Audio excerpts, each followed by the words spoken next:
Hey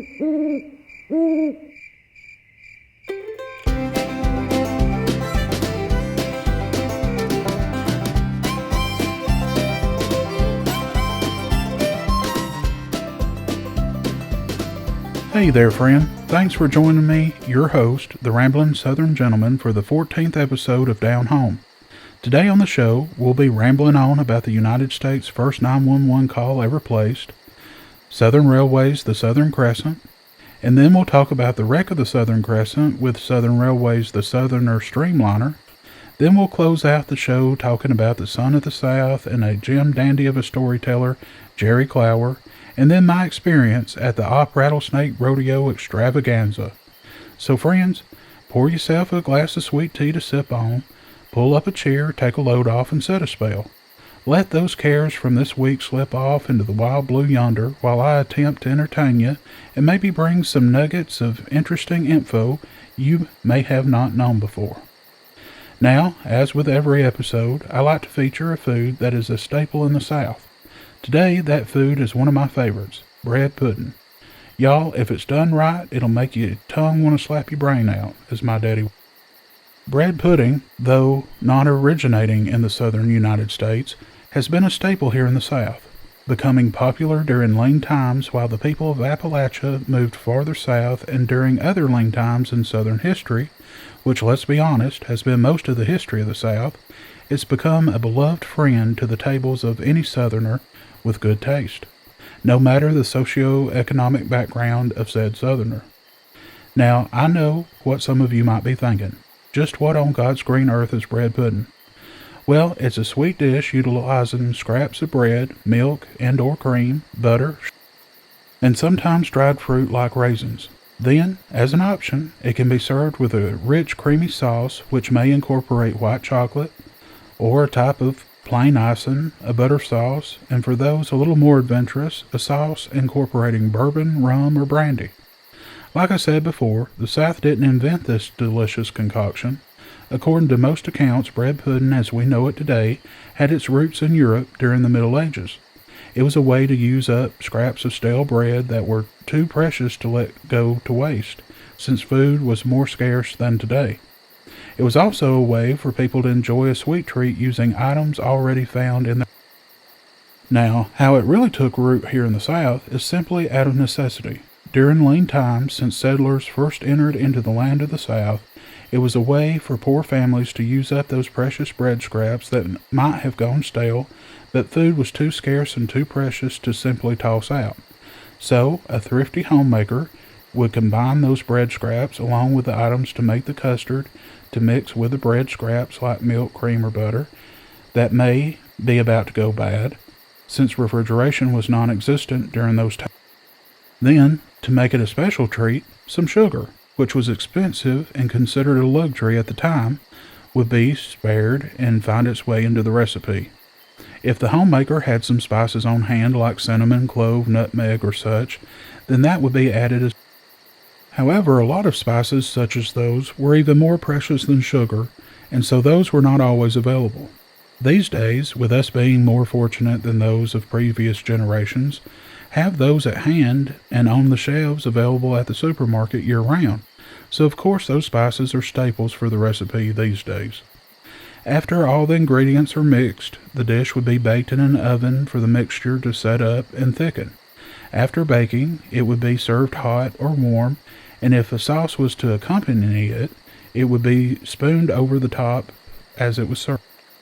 A dish that was born out of necessity has found itself as a mainstay on Southern menus. It's not just a way to make those leftovers last, but is now a signature dish worth visiting a restaurant to try. One of the reasons I chose this dish for this episode is because we'll be talking about the Southern Railway's the Southern Crescent. In that train, as well as Southern Railway's other passenger trains, were well known for their bread pudding that were served in their world-famous dining cars over much of the railroad's history. Today I have a bread pudding made by a local restaurant as I did not have time to prepare one myself. I have to say, as much as I love my own bread pudding, I believe this one I have today knocks mine clean out of the water and puts it to shame. As y'all may know if you've listened before, I also like to feature a Southern word or phrase that I grew up hearing or one submitted to me by a listener. Today's phrase is one I've heard all my life. That phrase is, "You're a pickin' up," or one might say, "You're a falling off." Now, can you guess what that means? Well, if you guess that's a way of telling someone they're gaining weight or losing weight, then you would be right. Now, we all know it's not polite to make mention to someone that they're gaining weight, so I would recommend you mind your manners and not use the first one. But sometimes it's nice to acknowledge or compliment someone you know is trying to lose, but only if you know they're trying to lose weight, as some weight loss can be a side effect of a medical problem that some people might not want to discuss. But if you do want to compliment someone about losing a few pounds, then you can use, "Well, you're a falling off." Nowadays, though, you may end up having to explain that phrase. It is a quickly disappearing phrase and not as well known as it once was. Moving on now, in my research for interesting historical tidbits to bring you I ran across one that made me stop and take note. Now, if you've ate too much of that bread pudding, you may end up needing to utilize the service this story involves, but only in the most severe cases, of course. Do you know much about the United States 911 service? I wonder just how many lives have been saved and livelihoods protected and peace preserved through 911 calls. Whether it be the police, the firefighters, or paramedics that you may be needing the service of, they're all just one call away, and sometimes you need the services of all three for an answer. I think we all easily take the service for granted. For most of us, the service has always been around during our lives. It's basic knowledge in everyday life to know to call 911 for emergency services. But how did we get here? Who started it? Where did it start? Well, let's talk about the story of the first 911 call in the United States. The idea behind 911 grew out of a very real problem. For years, Americans often had to dial 0 for the operator or look up a local police, fire, or hospital number during an emergency. As we all know, during an emergency, we can get quite flustered, and while we're having a tizzy, it's hard to navigate extra steps when trying to call for help. In 1957, the National Association of Fire Chiefs called for a single number to report fires, and in 1967, President Lyndon Johnson's Commission on Law Enforcement and Administration of Justice recommended a single nationwide police emergency number. AT&T then met with the FCC and on January the 12th, 1968, announced 911 as the universal emergency number. It was chosen because it was short, easy to remember, quick to dial, and not already in use as an area code or office code, which made it practical for the phone system of the day. So why did it start in Alabama? Well, folks, the short answer is that Alabama Telephone Company moved faster than AT&T did. AT&T's 1968 announcement applied to the Bell system, but independent telephone companies were not a part of that initial rollout. B.W. Gallagher, known as Bob, president of the Alabama Telephone Company, saw the announcement and decided his company could install a working 911 system before AT&T's own first launch. Haleyville was selected because the company was already doing exchange work there, which made it the quickest place to modify the equipment and get approvals in place. Gallagher worked with Robert Bob Fitzgerald, the company's inside plant manager, who designed and helped install the system. The Alabama Public Service Commission also played a role in a contemporary accounts place Bull Connor, then head of the commission, at the Now, what Haleyville launched in 1968 was what later became to be called Basic 911. Dialing those 3 digits routed the call to a designated public safety answering point. It was a huge improvement, but it did not automatically provide the caller's number or location. Those limitations led to Enhanced 911 or E911, which added features such as automatic number and location information for the dispatch.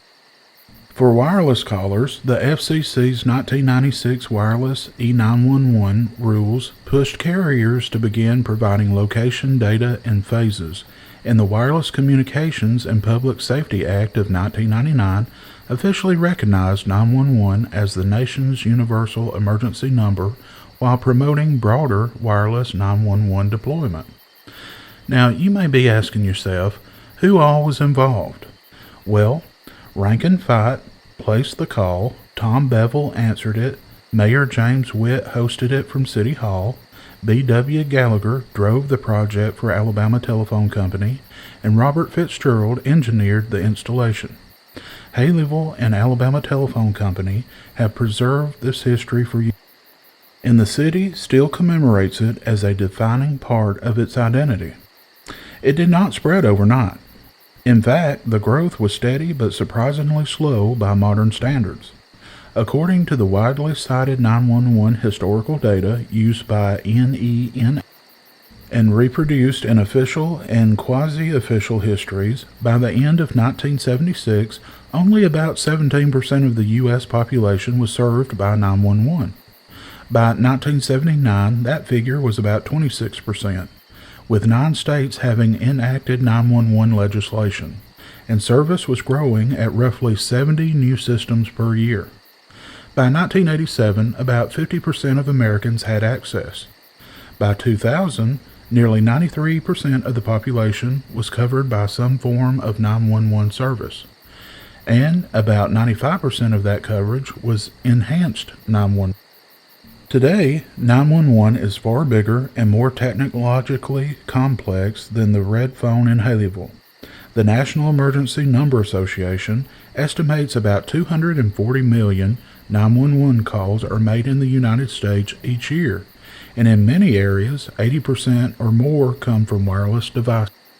The system is now moving from old analog infrastructure toward Next Generation 911, or NG 911, an IP-based system designed to handle not just voice, but also better location data and, where implemented, text and other digital information. The FCC has described 911 availability as reaching over 98% of the U.S. population and over 97% of counties, and 911.gov describes NG 911 as the digital replacement for the decades-old legacy. So, y'all, the cut and dry of the matter, with no hogwash, is this. America's first 911 call happened in Haleyville because a small Alabama telephone company beat the national giant to the finish line. The system itself was born from years of concern that emergency calling in America was too confusing and too slow. From that one demonstration call in 1968, it grew first into basic routing, then into enhanced caller identification and location, then into wireless 911, and now into NG 911. What started in a small Alabama town became one of the most important pieces of public safety infrastructure in the country. As a side note, the 911 system is nothing to play around with. Sadly, I've had to call 911 a few times throughout my life for different legitimate things. One call I won't forget wasn't so legitimate. One Thanksgiving, the whole family was at my aunt's house for the Thanksgiving meal. We would always spend nearly the entire day there. The adults would play rook and eat coconut cake while the meal was being prepared, which was an all-day task, hence why we were there all day. While the adults had a couple of rook games going at the kitchen table and another going at the dining room table, me and my sister were in the den, playing around, killing time until the turkey was ready, while dreaming of that pumpkin pie to follow after. While playing, I had a temptation that I folded to. My class had been hearing about 911 at school before the Thanksgiving break. I wanted to test it. I picked up the phone and dialed 911. Within 2 rings, a lady answered on the other end. 911, what is the nature of your emergency? Well, at that moment, I realized it was quite a real thing. So I panicked and slammed down the phone, ending the call. I made my sister swear never to tell, and she did because I think she was as scared as I was. We went on about our business, filling our time while the adults continued their rook tournament none. After about 20 minutes, and after forgetting the 911 call I had placed, I heard a car pull into the driveway. I peeped in between the curtains to see who was pulling up. My heart dropped and my stomach fell. An Etowah County Sheriff's deputy car was sitting in our driveway, and a deputy was getting out of the car, and he had some papers in his hand. I just knew he had come to arrest me. Well, I ran through the house to the kitchen where Aunt Margaret, engrossed in the card game, was just shouting, "Shoot the moon," a phrase used in Rook for those who don't know. Just as she got that out of her mouth, I told her a sheriff's car had pulled up. She got up from the table and went to the front door and stepped out onto the front porch. I followed close behind her, hiding behind her, and my sister hiding behind me. She asked if she could help him, and he asked if someone from this address had called 911. She said they hadn't, and he asked if everything was all right. She laughed and said, "Well, I'm losing at Rook, and the turkey is taking longer than I expected, and I burnt the meringue on my pie, but yes, sir, everything is fine here." The deputy looked at me, and I hid my face. He said, "Well, we received a hang-up call from this address and number." She turned to me and looked down and asked if I had called. I shook my head. She looked back at him and said, "No, sir, it wasn't any of us," to which he said, "Well, sometimes we get false calls due to weather and so." He looked at us and said, "Well, we always have to check and send someone out to check out things anytime we get a call, false or not. Y'all have a happy Thanksgiving." Well, when he got back in his car and I realized I wasn't going to jail, a relief washed over me as if I had just won the lottery. We all walked back inside, as a lot of the family had come out on the porch during the interaction with the deputy. As Aunt Margaret closed the front door, she said, "Y'all go play, supper will be done shortly, and leave that phone alone." Now, she never lied or told her story, and definitely would never cover for someone who had done something wrong. I think once she got back inside, it dawned on her what must have happened. Instead of scolding us, I think she knew how scared we were, and that we had learned our... Oh, I just thought of another 911 story. Back when I was a toddler, my family was visiting the Smoky Mountains. Now, I was too young to remember this, but it's probably a good thing I don't remember. Otherwise, I might have some lasting trauma. But it was my daddy, mama, and me on this trip. On the same day in two different towns in the Smokies, we had 911 called on us twice. Yes, folks, twice. It was the first day we had arrived in the Smokies. Daddy pulled into McDonald's in Pigeon Forge for lunch after the 4.5-hour drive up there from home. Where else does a family with a small child on a budget go except McDonald's?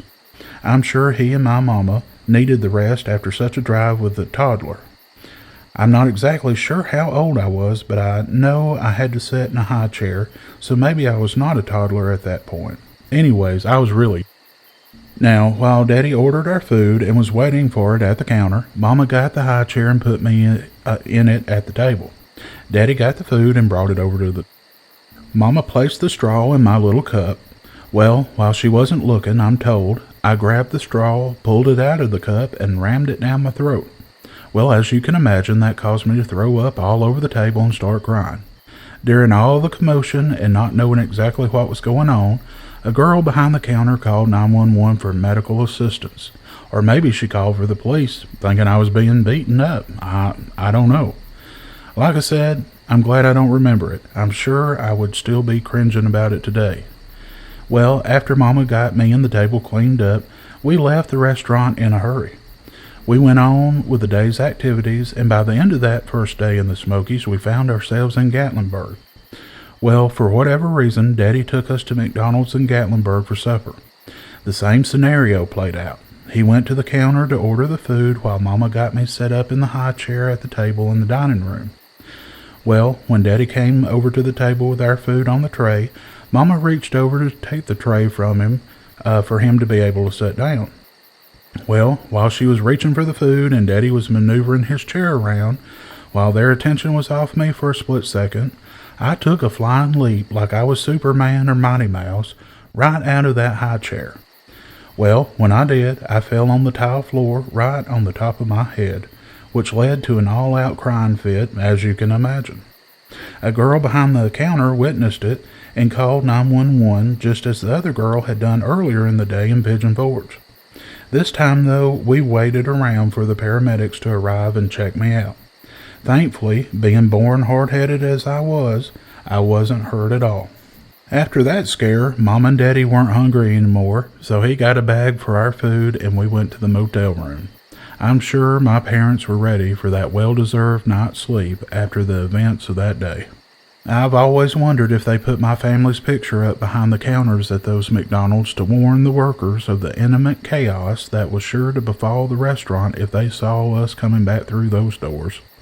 I'm sure glad Mom and Daddy loved me. After all that, I wouldn't blame them if they had left me there after that second incident that evening. Well, folks, it's that time for a short break. If you've enjoyed this far, please hit that like button, and if you haven't already, please consider subscribing to the channel. It sure would help me and the show out, and I would certainly appreciate it. Stay tuned, and when we come back, I'll be talking about the Southern Railway's passenger train, the Southern Crescent, then about the Southern Crescent's wreck with another Southern Railway's passenger train, the Southerner, that took place in Alabama many decades ago. Then later, I'll tell you about the famous Southern storyteller and comedian Jerry Clower, and then tell you about my trip to the Rattlesnake Rodeo Extravaganza, which was more of a disappointment than an extravaganza. I'll be right back, y'all. Stay tuned.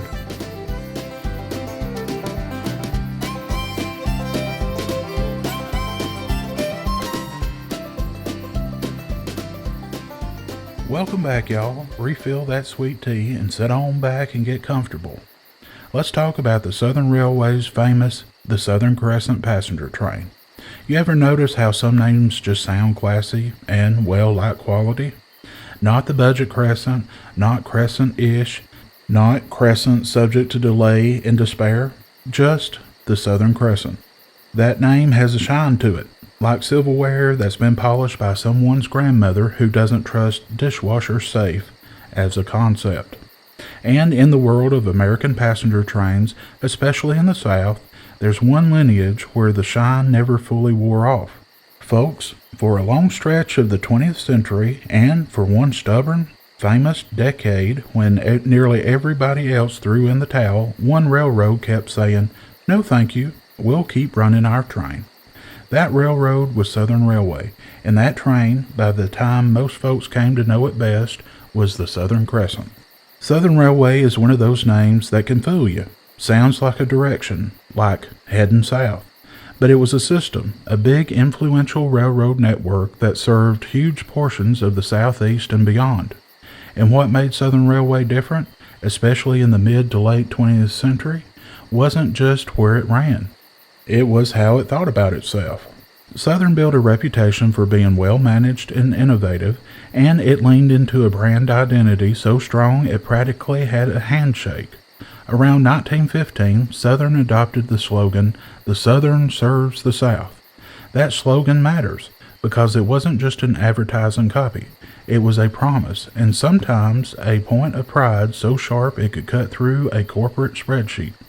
By the time we get to the 1970s, when passenger trains across America were bleeding money like a stuck hog, Southern Railway was one of those railroads notable for staying out of Amtrak and continuing to run its remaining passenger service. Not forever, though, but longer than almost everybody else. And the centerpiece of that stand for service was the Southern Crescent. Now, to understand why Southern cared so much, you've got to understand what the Crescent was to them long before it was the Southern Crescent. Here's where the story gets good, because the Crescent's roots don't begin with a logo or marketing campaign. They begin with speed, comfort, and bragging rights. According to Amtrak's own Crescent Route Guide, yes, Amtrak admitting this heritage with a straight face, the modern Crescent is the lineal descendant of the Washington and Southwestern Vestibule Limited, inaugurated in 1891 by the Richmond and Danville Railroad. Now let's pause right there on that name. Washington and Southwestern Vestibule Limited. That sounds less like a train and more like a law firm that only handles divorces for wealthy people. But the vestibule matters. It meant enclosed passageways between cars, so you could walk through the train without your hat trying to join the next county. The route guide describes early service being advertised as a service second to none, with sleeping cars, dining, library, observation features, and amenities like running water. And that phrase, service second to none, will come back like a chorus because it's basically the Crescent's entire personality in 6 words.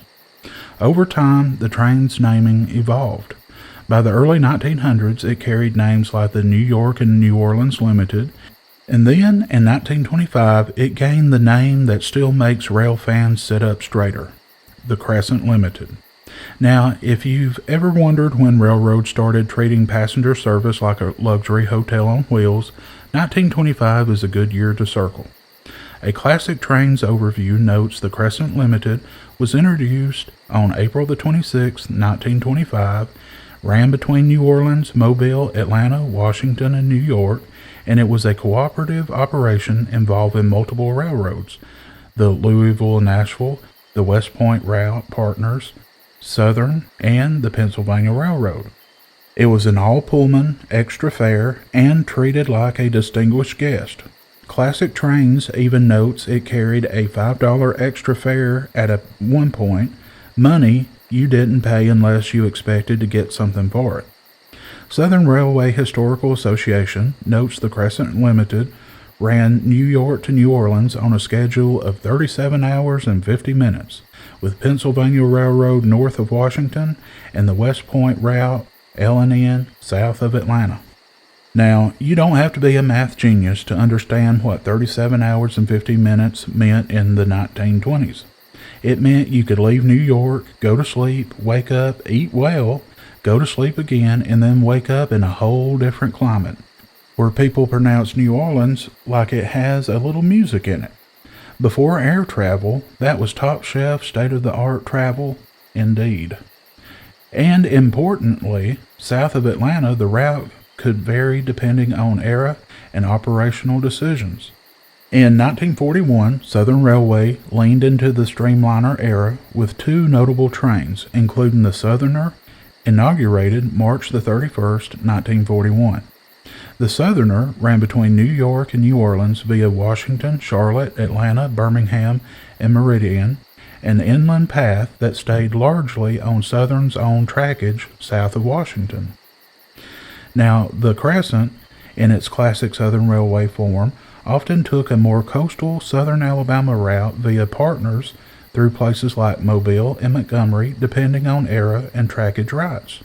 And the Southerner stayed inland through Birmingham and Meridian, keeping it a more all-Southern in terms of ownership and operational control. The Crescent had that flagship, extra fare, fine china energy, long-standing, partnered, and prestigious. The Southerner had a modern streamliner, efficient, Southern-owned, let's run our railroad and provide clean-cut first-class service at a fair price energy. And folks, you can think of it this way. Think of it like 2 restaurants run by the same family. The Crescent is the white tablecloth place. The Southerner is the upscale place with a sharper menu and faster service. Still classy, but more modern, more streamlined. Now, the mid-century didn't stay golden forever. Cars got cheaper, airlines got faster, the government started subsidizing air travel, and with that, the passenger train ridership dropped. And railroads started making hard decisions, which brings us to the moment when these 2 trains, the Crescent and the Southerner, became one. By 1970, Southern Railway combined the Crescent and the Southerner into a single service, the Southern Crescent, because Southern wanted to consolidate passenger operations, and just as important, the merged train took the Southerner's inland route via Birmingham rather than the Crescent's more coastal routing through Mobile and Montgomery. You see, the Birmingham route was fully owned by the Southern Railway, making it more reliable operationally than a route relying on a partner railroad's trackage south of Atlanta. Southern Railway said, if we're going to keep doing all this, we want to do it on our own railroad, with our own dispatchers, our own schedule, and without begging permission from 5 cousins and a neighbor. And thus the Southern Crescent became a living heir of the Crescent lineage, but wearing the Southerner's route like a tailored suit. But 1971 is the year the whole country changes. On May the 1st, 1971, Amtrak took over most inner-city passenger operations in the United States. Most railroads were relieved. Some were desperate. Some were happy to be rid of it. But Southern Railway? Well, folks, Southern Railway was Southern Railway. They opted out, meaning they did not immediately hand over their passenger service the way most other railroads did, because the Southern Crescent wasn't just transportation. It was a rolling advertisement for the Southern serves the South. And why would people love it? Because Southern Railway made passenger service a point of honor. Classic trains caused Southern famous for good quality passenger service, and notes the Crescent's distinguished status and onboard services. But, as with all good things, it came to an end. On February the 1st, 1979, Southern Railway turned the Southern Crescent over to Amtrak. Amtrak simplified the name to Crescent. That's not branding, that's symbolic. Taking Southern off the name is saying this is no longer a regional railroad's pride project. This is a national system's responsibility now. The Crescent now lives on as an Amtrak train, and while I enjoy riding the train, it's a bare-bones, stripped-down, ghostly comparison to what it once was. And if you ever ride today's Crescent, if you watch the scenery change from city lights to Piedmont to red clay to steel country to bayou, just remember, you're not just riding an Amtrak train, you're riding the echo of a train that once dared to say, in a world moving on without it, we'll just keep doing it right. Well, folks, now that I've told you about the famous Southern Railway's train, the Crescent, let's talk about a wreck between it and the Southern Railway's the Southerner train, of which we just learned would eventually be combined into the same train known as the Southern Crescent.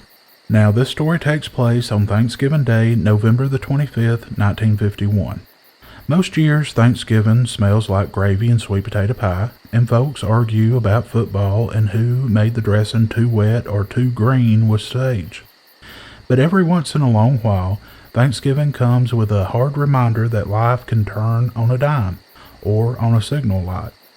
And in the little town of Woodstock, Alabama, well, Thanksgiving there in 1951 was an eventful and heartbreaking one that the town didn't soon forget. Passenger rail wasn't a novelty, it was a fact of life. As we just learned, the two Southern Railway trains, the Crescent and the Southerner, were mainstays in the lives of Southerners during the decades leading up to this time period and beyond. And on that Thanksgiving afternoon, both trains were doing what they always did, keeping time for the South. Only problem was, time wasn't the only thing that they were sharing. They were sharing the same track. That means if the two trains are headed towards each other, the railroad has to choreograph a meeting like a square dance. One train takes the siding, the other stays on the main line, and everyone goes home alive.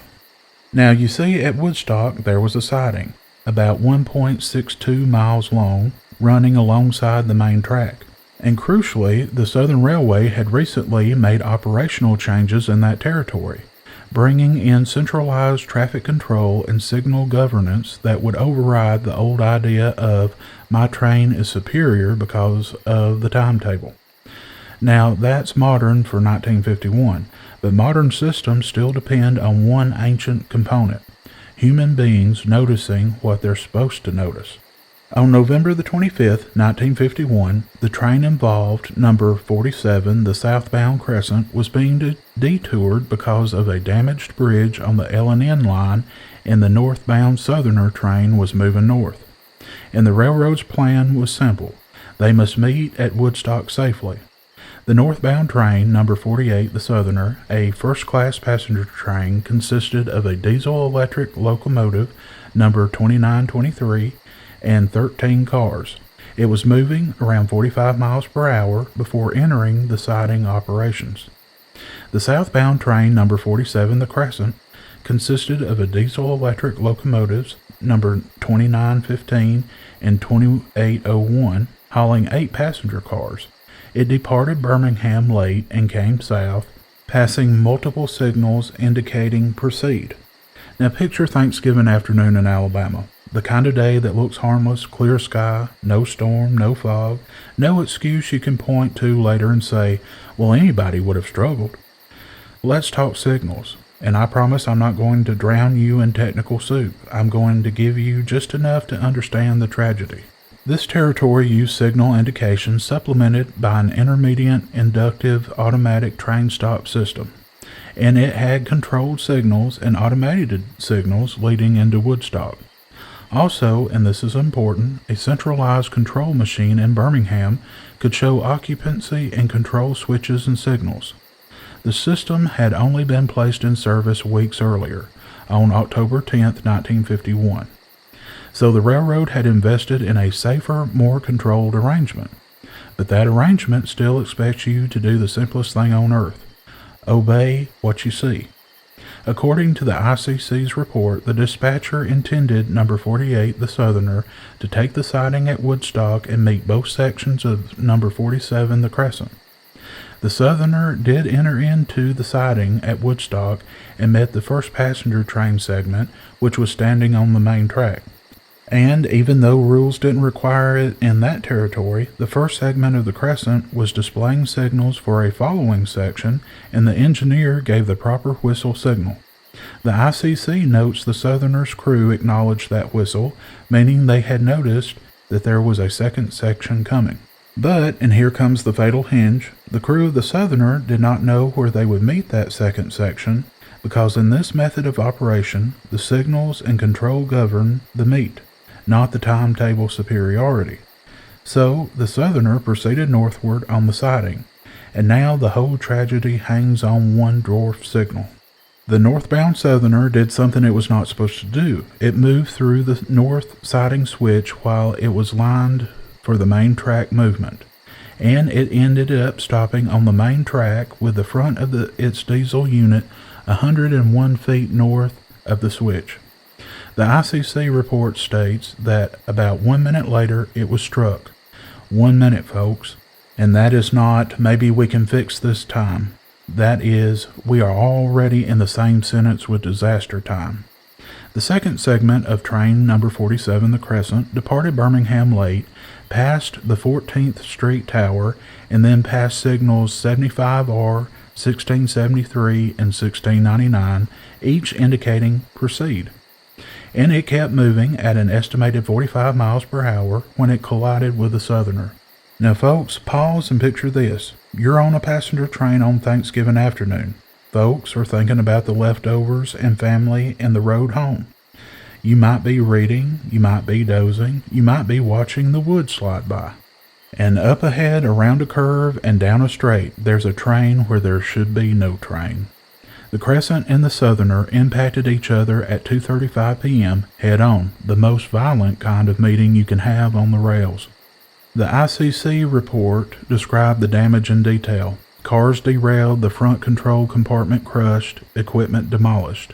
And the price in human life was 17 killed, 15 passengers, 1 road foreman of engines, 1 train service employee, and injuries to passengers and crew categories totaling 68 injured. That 68 is the headline number. The report also gives the category breakdown of who was injured. This is one of the reasons older newspapers sometimes disagree on how many died in those first few hours. Early counts shift as rescuers locate victims and hospitals update conditions. You can see that in period press references that speak in terms like 18 killed during early coverage. This wreck wasn't just local sorrow, it was national news. There's surviving newsreel coverage from British Path 8 describing the crash between the Southerner and the Crescent streamliner, with shots of the wreckage in Woodstock. And period newspapers outside Alabama carried it on their front pages as well. One example being a Massachusetts paper listing a front page headline about searching for additional victims after a Woodstock, Alabama collision. One verified detail from period reporting preserved in a Birmingham Post-Herald page reference is that radio amateurs, hams, were deputized to assist with communications after the wreck. And I want you to think about that for a second. In 1951, you didn't have a cell phone lighting up in your hand like a firefly. If roads were clogged, if lines were busy, if you needed coordination fast, those volunteer radio folks could be the difference between chaos and organized help. That's one of the most southern things in the world. A disaster happens and somebody says, well, who's got the skill we can use? And the next thing you know, a man with a radio and a lawn chair is part of the rescue network alongside countless neighbors lending their physical labor for rescue, recovery, and later cleanup, and not expecting anything in return. Now, court archive summaries and local historical write-ups emphasize that the Southern had made changes effective October 10, 1951, about 6 weeks before the wreck, shifting authority in this territory towards block and interlocking signals whose indications superseded superiority of trains. Now, I'm not saying the new system caused it. I'm saying new systems demand new habits. And the danger window on any new procedure is the period where people think they understand it, but their reflexes are still wired to the old way. That's not a condemnation. That's just how humans are built. So the official conclusion is not bad track, not broken equipment, not mystery. It's a signal violation, an operational failure. And from there, the investigation is about how that could happen and what procedures and safeguards might keep it from happening again. Rats like Woodstock did accelerate the push toward stricter signal compliance culture and more robust traffic control. The idea that you cannot rely on everybody remembering when a system can enforce. And the Woodstock wreck is also remembered in part because it happened on a holiday, when you expect travel to be joyful and safe. In Woodstock itself, the wreck lives as a local memory. So the next time you hear a train whistle carry across a cold winter evening or a warm, breezy, dusty summer afternoon, don't just hear romance in it. Hear the warning underneath the lullaby. Those whistles, as enduring as they are there for a reason, for warnings and signaling. People's lives depend on it. Well, folks, it's time for another short break. Stay tuned, and I'll be right back with a tale of Jerry Clower and my trip to the op for the Rattlesnake Rodeo Extravaganza.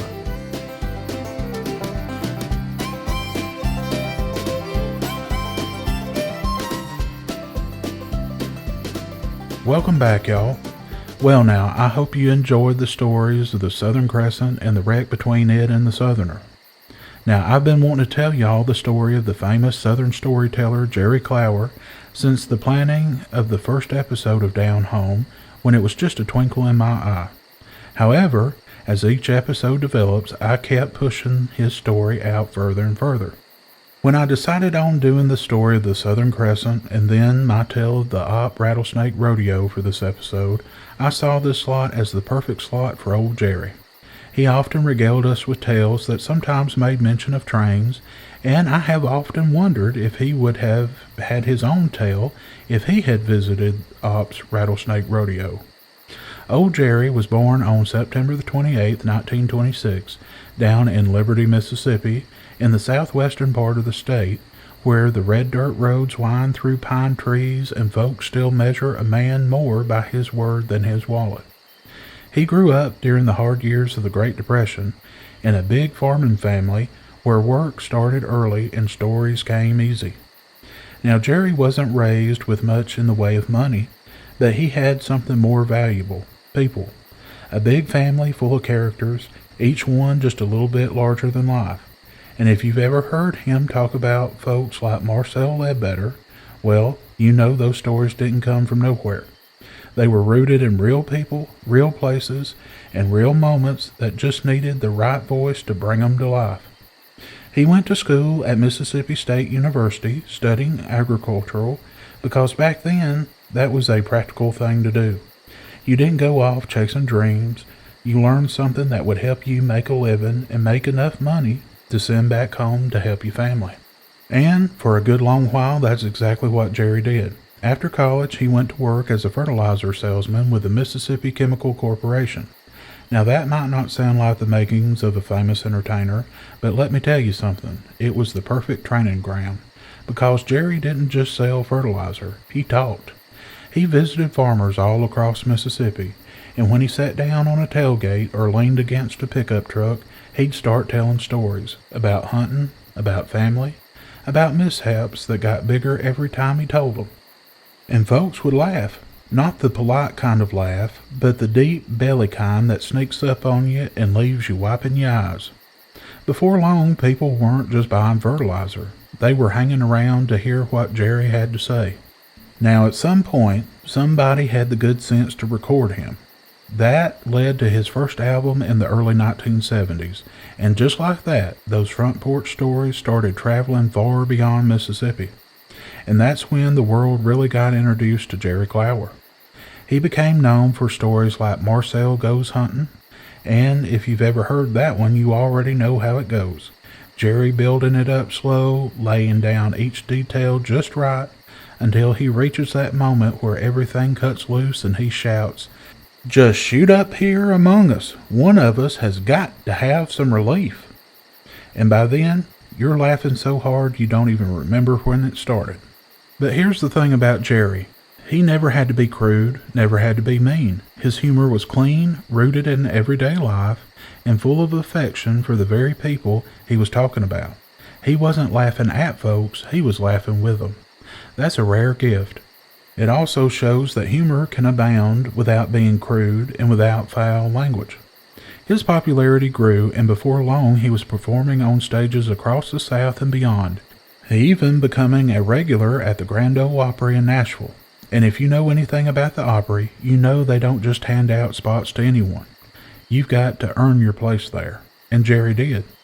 Night after night, he'd walk out there, no fancy act, no big production, just a man in a suit, a microphone, and a story. And that was all he needed. But through it all, the albums, the performances, the recognition, he never stopped being that fertilized salesman at heart. Never stopped being the man from Liberty, Mississippi. He stayed grounded. He stayed real. He was true to his roots and didn't get above his raisin. And he stayed true to the kind of storytelling that comes from sitting on a porch as the sun goes down, when the air cools off just enough to make you want to linger a little longer. Jerry Clower passed away on August the 24th, 1998, but I'll tell you something. Folks like him don't really leave. Because every time someone tells a story about a hunting trip gone wrong, or a neighbor who got themselves into a fix they couldn't quite explain, every time somebody leans back and says, "Now let me tell you what happened," well, his spirit lives on. And if you listen close enough, you might just hear a little echo of Jerry in it. So if you ever find yourself needing a good laugh, or maybe just a reminder of how rich ordinary life can be, go listen to Jerry Clower. He'll remind you that the best stories aren't made up. They're lived, and then they're told just right. Now folks, speaking of stories that you live through and go on to tell without having to make anything up, one story I tell often is the story of the time a group of us went down to Opp, Alabama for their Rattlesnake Rodeo. Shortly after graduating high school, I guess about 2007 or so, my mama told me about the Opp Rattlesnake Rodeo she had seen advertised, or maybe she had read in an article about it somewhere. Anyway, she brought it to my attention. The date for it was coming up, and she suggested that we go see what it was all about. I quickly agreed, having it in my mind it would be like those in Texas that were huge events attracting thousands of spectators, hundreds of vendors, and many thousands of snakes on display. So a group of us loaded up in my prized Buick Park Avenue and headed south to Opp, Alabama. Now, as I've said many times before, we could not leave our small town without it being a full-blown 5-alarm emergency tour with oddities happening all around us and to us, no matter who was on the trip. Well, of course, within minutes of our leaving our zip code, I, the driver, was met with endless requests for bathroom breaks, snack breaks, and every other kind of breaks imaginable. At the time, my sister's stomach had the uncanny ability to realize when we left our zip code on a road trip, because as soon as we crossed that line, she started an endless campaign of gagging and puking. Bless her heart. Well, after about what seemed like 16 stops already, and running far behind schedule, we were just outside of Montgomery when another one in the group started a chorus of, "I need to go to the bathroom." Well, that sent me into a tailspin, as I had just settled into my driver's seat after our last stop before Montgomery. Finally, after about 20 minutes, we spotted a gas station up ahead. I pulled in and told everyone in the car to get out and go to the bathroom whether they needed to or not, and I would stay in the car. Everyone except myself rolled out of the car and lazily made their way into the gas station.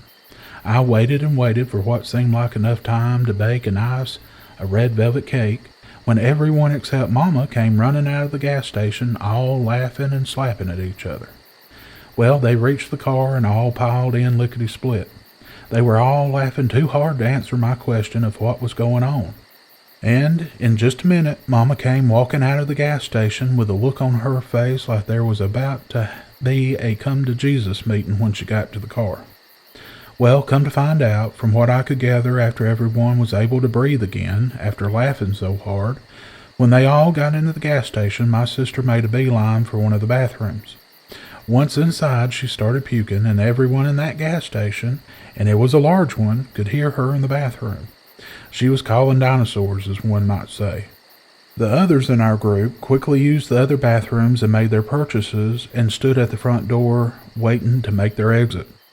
Well, my sister came out of the bathroom and saw Mama get in line to check out with her snack purchases, and then decided to holler over at Mama loud enough for everyone in the store to hear. "Mama, do you feel better after puking in the bathroom?" And with that, my sister and the rest of the group ran outside to the car, leaving Mama to face everyone in the store while she finished paying for her items. To top it off, the cashier asked Mama if she was all right or needed help, and if the bathroom needed attending to after her ordeal. To say the least, Mama was mortified. We got back out on the highway headed towards Opp. We finally arrived in Opp. We were planning to stay there for 2 or 3 days so we could fully enjoy and soak up all the festivities at the rodeo.